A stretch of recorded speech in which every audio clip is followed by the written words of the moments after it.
There is a common misunderstanding about recovery. Many people believe recovery begins when something changes, when motivation returns, when clarity appears, when energy comes back. But recovery rarely starts with change.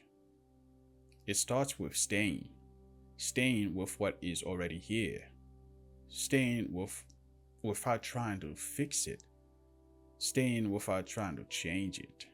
This episode is not about improvement, it's about presence. Not presence as a concept, but presence as a skill you can practice without believing anything new about yourself. If you are listening to this while you're functioning, while you're taking care of your responsibilities, or even appearing stable to others, this episode is for you. This is for you. Nothing needs to be solved today. Only notice it. Only notice it. Most people who struggle emotionally are not passive. They are active thinkers. They analyze, they reflect, they try to understand themselves in a higher level or deeply. And that effort over time becomes exhausting.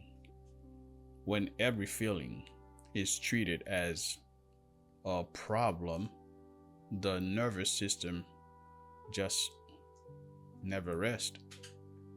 Even calm becomes suspicious. Even stillness becomes temporary.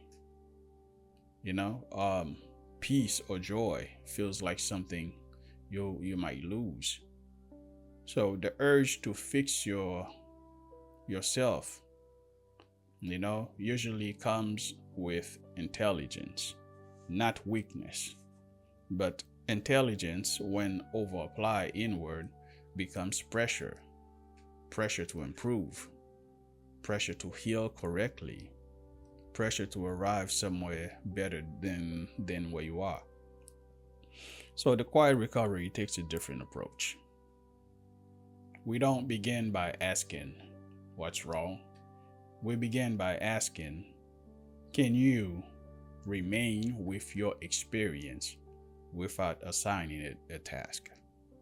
If the answer is no, that is not failure. It is information. Many people avoid presence because they believe presence means calm. It does not. It does not. Presence means accuracy. It means noticing what is actually happening, what is here without trying to soften it, without dramatizing it, or without editing it. So you can be present while tired. You can be present while you irritated or even disconnected. So presence does not demand that you feel better. It asks only that you stop living, stop running, stop living through distraction, stop living through overthinking, stop living through self-judgment. In recovery, presence is the first form of stability, not because it feels good, but because it reduces internal conflict. When you stop arguing with yourself, with your own experience, your system begins to settle on its own timeline.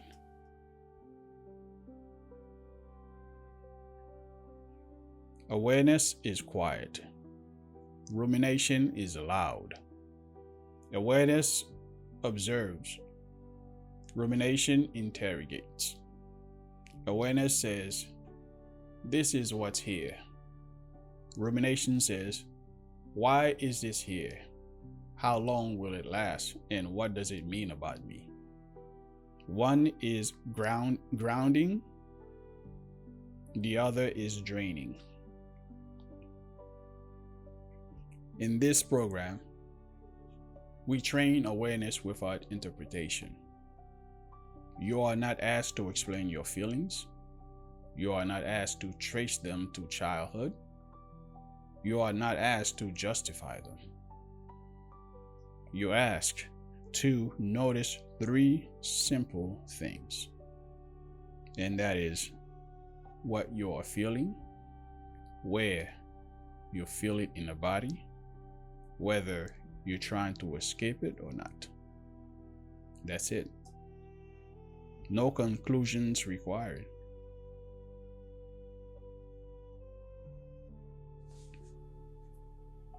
There is a quiet discipline in not staying stuck now, staying present.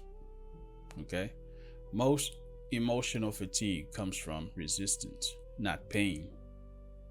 Resistance to slowness, resistance to uncertainty, resistance to being unfinished.